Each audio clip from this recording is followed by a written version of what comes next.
नमस्कार फ्रेंड्स, मी ॲडव्होकेट संजय गुरव. आज आपण भारतीय न्यायसंहिता BNS या कायद्यातील कलम 69 सेक्शन 69 ह्या कलमाच्या तरतुदी कलम 69च्या तरतुदी आज आपण सविस्तरपणे समजून घेणार आहोत. तर भारतीय न्यायसंहिता 2023 कायद्यामधील हे कलम हे 69 हे कलम नवीन कायद्यातील सर्वात जास्त चर्चेत असलेले आणि अत्यंत महत्त्वाचे कलम आहे. हे कलम लग्नाचे खोटे आमिष दाखवून किंवा फसवणूक करून महिलांशी शारीरिक संबंध ठेवण्याच्या गुन्ह्याशी संबंधित आहे. हे कलम कशाच्या संबंधित आहे?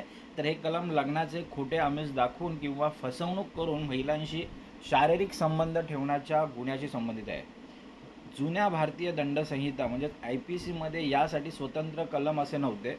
तर अशा प्रकरणांमध्ये बलात्काराच्या कलमांतर्गत IPC 375 376 मध्ये खटला चालवला जायचा. आता BNSमध्ये प्रथमच ह्या गुन्ह्याला बलात्काराच्या श्रेणीतून बाहेर काढून एक स्वतंत्र गुन्हा म्हणून कायदेशीर मान्यता देण्यात आलेली आहे. तर कलमाचं नाव काय आहे? तर लग्नाचे खोटे आश्वासन इत्यादींद्वारे फसवणूक करून लैंगिक संबंध प्रस्थापित करणे.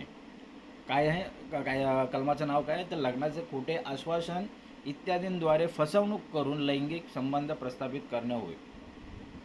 आता कलमाची व्याख्या कशी आहे? जो कोणी फसवणुकीच्या मार्गांचा वापर करून किंवा एखाद्या महिलेशी लग्न करण्याचा कोणताही हेतू नसताना केवळ लग्नाचे खोटे आश्वासन देऊन तिच्याशी लग्न करेल किंवा लैंगिक संबंध प्रस्थापित करेल आणि असा लैंगिक संबंध जर कलम 63 अन्वये बलात्काराच्या गुन्ह्यात मोडत नसेल 63 अन्वये बलात्काराच्या गुन्ह्यात मोडत नसेल तर त्याला कोणत्याही एका वर्णनाच्या कारावासाची शिक्षा दिली जाईल, जी 10 वर्षापर्यंत असू शकते आणि तो दंडासही पात्र असेल. स्पष्टीकरण: या कलमाच्या उद्देशासाठी फसवणुकीचे मार्ग यांमध्ये नोकरी किंवा पदोन्नती, खोटे आमिष दाखवणे, स्वतःची खरी ओळख लपवून किंवा खोटे नाव सांगून लग्न करणे किंवा संबंध ठेवणे या गोष्टींचा समावेश असेल. आता ही तरतूद सोप्या शब्दांमध्ये समजून घेऊया. या कलमाचा सोपा अर्थ असा आहे की जर एखाद्या पुरुषाचा सुरुवातीपासूनच महिलेशी लग्न करण्याचा किंवा तिला नोकरी देण्याचा कोणताही प्रामाणिक हेतू नसेल आणि त्याने केवळ शारीरिक संबंध ठेवण्याच्या स्वार्थापोटी तिला प्रेमाच्या जाळ्यात ओढले, लग्नाचे वचन दिले किंवा आपली जात, धर्म, नाव लपवून तिची फसवणूक केली तर तो या कलमाखाली दोषी ठरतो. महत्त्वाचे घटक कोणते आहेत ह्या कलमामध्ये? तर सुरुवातीपासून हेतू नसणे, नो इंटेन्शन सिन्स इन्सप्शन. पुरुषाचा हेतू केवळ शोषण करण्याचा होता, लग्न करण्याचा नाही. दुसरे आहे ओळख लपवणे, खोटे नाव किंवा धर्म सांगून संबंध ठेवणे, ज्याला अनेकदा सामाजिक परिभाषेत लव जिहादशी जोडून पाहिले जाते. आता उदाहरणं काय आहेत? उदाहरणार्थ लग्नाचे खोटे आश्वासन. राहुल एका तरुणीला सांगतो की तो तिच्याशी लग्न करेल. या आश्वासनावर विश्वास ठेवून ती शारीरिक संबंधात संमती देते. नंतर राहुल तिला न सांगता दुसऱ्या मुलीशी लग्न करतो. तपासात स्पष्ट होते की राहुलचा तिच्याशी लग्न करण्याचा कधीच विचार नव्हता. येथे राहुलने कलम 69चा गुन्हा केलेला आहे. उदाहरण 2 ब. ओळख लपवणे. अमजद आपले नाव अजय सांगून एका महिलेशी मैत्री करतो, तिच्याशी लग्न करतो किंवा संबंध ठेवतो. नंतर महिलेला त्याचे खरे नाव समजते. येथे ओळख लपवून फसवणूक केल्यामुळे त्याला कलम 69 अन्वये गुन्हा लागू होतो. उदाहरण 3 नोकरीचे आमिष. एखादा व्यवस्थापक महिला उमेदवाराला कंपनीत मोठी नोकरी देण्याचे खोटे आमिष दाखवून तिच्याशी शारीरिक संबंध ठेवतो.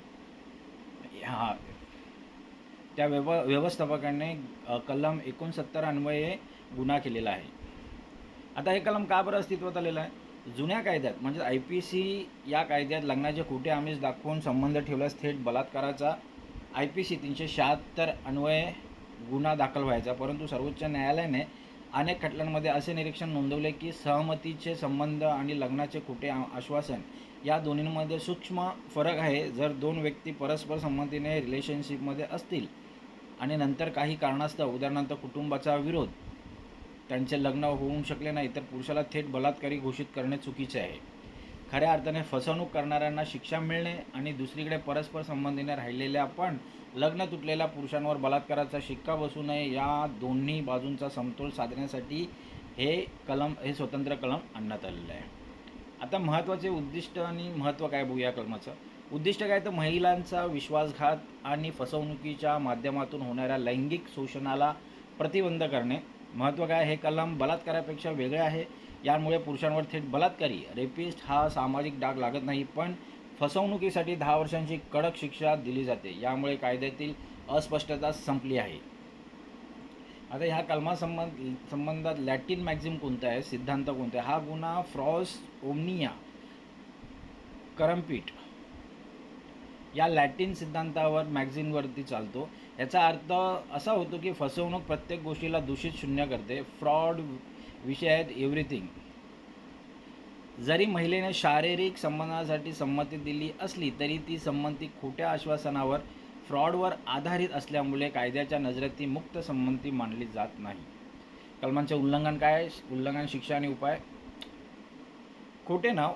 उल्लंघन कसं होईल या कलमाचं, व्हायोलेशन कसं होईल तर खोटे नाव, खोटा धर्म किंवा लग्नाचे खोटे वचन देऊन महिलांची लैंगिक फसवणूक केल्यास या कलमाचे उल्लंघन होईल. हा गुन्हा दखलपात्र कॉग्निजेबल आहे, तसेच अजामीनपात्र नॉन बेलेबल ऑफेन्स आहे, गुन्हा आहे. शिक्षा काय या गुन्ह्याला, कमाल शिक्षा 10 वर्षापर्यंत वाढू शकते. कमाल कारावास काय, 10 वर्षापर्यंत वाढू शकणारा साधा किंवा सक्षम कठोर कारावास. दंड काय, आर्थिक दंड. न्यायालय निश्चित करेल त्यानुसार आर्थिक दंड भरावा लागेल. कायदेशीर उपाय काय आहेत, रेमेडीज काय, पीडित व्यक्तीला. पीडित महिला पोलीस ठाण्यात जाऊन फसवणुकीचे पुरावे उदाहरणार्थ चॅट्स, कॉल रेकॉर्डिंग, साक्षीदार यांसह FIR नोंदवू शकते. न्यायालयीन प्रकरणे आणि निर्णय. BNSचे कलम जुन्या सर्वोच्च न्यायालयाच्या निकालांना कायदेशीर रूप देते. ध्रुवराव मुरलीधर सोनावणे विरुद्ध महाराष्ट्र राज्य. निर्णय, सर्वोच्च न्यायालयाने स्पष्ट केले आहे की लग्नाचे खोटे आश्वासन, प्रॉमिस ब्रोकन सिन्स बिगिनिंग आणि वचन पूर्ण न करता येणे, breach of promise due to circumstances, या दोन्हींमध्ये फरक आहे. जर आरोपीचा सुरुवातीपासूनच फसवणुकीचा हेतू असेल तरच तो दोषी ठरेल, अन्यथा नाही. सोनू विरुद्ध उत्तर प्रदेश. या खटल्यात निर्णय असा देण्यात आला की न्यायालयाने म्हटले की जर एखाद्या पुरुषाने आपले खरे नाव किंवा ओळख लपवून महिलेशी संमती मिळवली असेल तर ती थेट फसवणूक मानली जाईल आणि तो शिक्षेस पात्र ठरेल. पुढे आहे संविधानातील कलमे आणि इतर कायदे काय बघूया. ह्या कलमासंबंधात असलेले संविधानातील कलमे आणि इतर कायदे.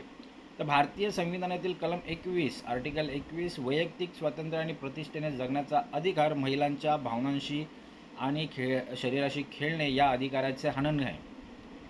आणि विशेष कायदा, विशेष विवाह कायदा आणि धार्मिक कायदे कोणते, ओळख लपवून केलेले आंतर धार्मिक विवाह या कलमाच्या स्पष्टीकरणानुसार थेट गुन्ह्याच्या कक्षेत देतात. कलमाची समीक्षा, क्रिटिसिझम, रिव्ह्यू. सकारात्मक बाजू, या कलमामुळे फौजदारी कायद्यात अत्यंत स्पष्टता आली आहे. सहमतीचे संबंध आणि क्रूर फसवणूक यातील फरक स्पष्ट झाल्याने न्याय प्रक्रियेला सुलभता येईल.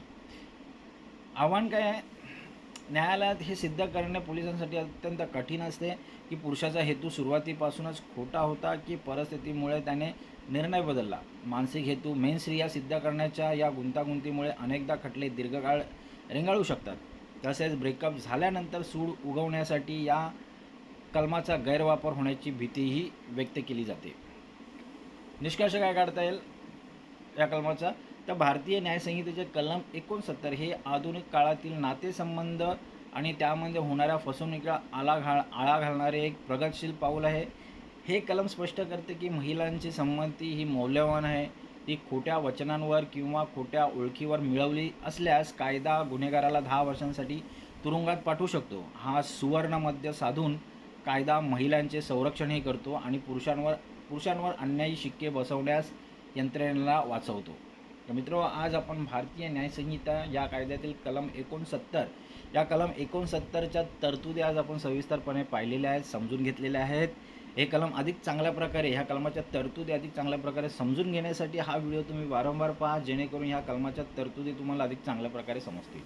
असेच कायदेविषयक ज्ञान मिळवण्यासाठी, कायदेविषयक माहिती मिळवण्यासाठी आमचं चॅनल सबस्क्राईब करा, लाईक करा, शेअर करा आणि आपल्या प्रियजनांना, मित्रांना फॉरवर्ड करा, जेणेकरून त्यांचंही कायदेविषयक ज्ञान वाढेल, त्यांनाही कायदेविषयक माहिती मिळेल.